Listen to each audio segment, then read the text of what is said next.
Di antara 10 juta bola kristal tersembunyi satu butir kacang emas. Siapapun yang menemukannya lebih dulu akan memenangkan $30.000. Bola kristal itu licin dan kenyal, sementara kacang emas tenggelam ke dasar air, nyaris tak terlihat. Mencarinya seperti mencari jarum di dasar laut.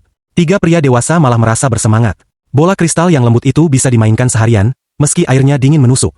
Tapi hadiah uang membuat mereka tak gentar. Mereka mengaduk cukup lama, tapi tetap tak ada hasil. Tuan rumah lalu membawa 3 ember, meminta mereka memilih warna bola. Siapa yang lebih dulu memenuhi embernya akan mendapat petunjuk. David memilih biru, si pirang memilih merah, sementara George dengan cerdik memilih kuning. Paling banyak jumlahnya, segenggam langsung penuh. Mereka duduk berdekatan, tenang memunguti bola, seperti anak-anak dulu memungut biji di halaman. David paling cepat dan lebih dulu memenuhi embernya. Pembawa acara diam-diam berbisik, kacang emas itu berwarna kuning. Namun David berbalik dan mengatakan warnanya hijau, mencoba menipu yang lain. Licik tapi polos, bahkan anak kecil pun tahu warna emas. Ia baru sadar telah dikelabui. Pembawa acara itu memang lihai. Mereka kembali mencari. Bola kristal terasa lembut, sementara kacang emas keras. Jika tersentuh pasti terasa. Melihat keseruan mereka, pembawa acara pun ikut masuk, tapi setelah lama mencari, tetap tak menemukan apapun. Lalu dimulai tantangan kedua.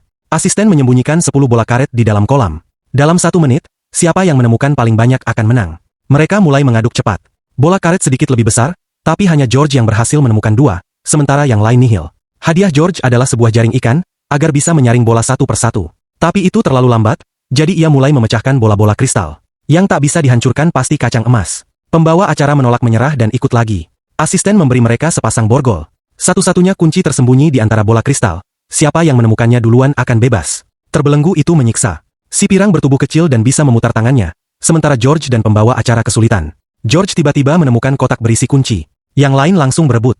George menggenggam erat, tapi si pirang berhasil merebut dan membebaskan diri. Ia memenangkan sebuah baskom, sementara yang lain hanya bisa menatap iri. Namun meski tangan terikat, mereka tetap bisa mencari dengan kaki.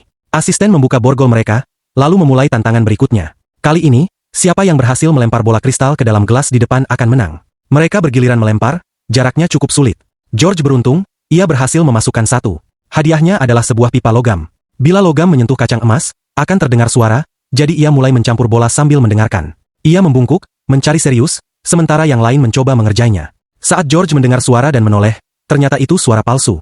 Namun ia tak menyerah. Terus mencari sampai akhirnya terdengar bunyi nyaring berbeda. Ia mencoba berulang kali, dan suara itu tetap sama. George meraih ke dasar pipa, lalu sebuah bola emas berkilau muncul ke permukaan. Ia akhirnya menemukan kacang emas itu. Setelah hampir 6 jam, perjuangannya terbayar lunas. Selamat untuk George, pemenang sejati hari itu. Tapi pertanyaannya sekarang, menurutmu, cara apa yang paling cepat untuk menemukannya?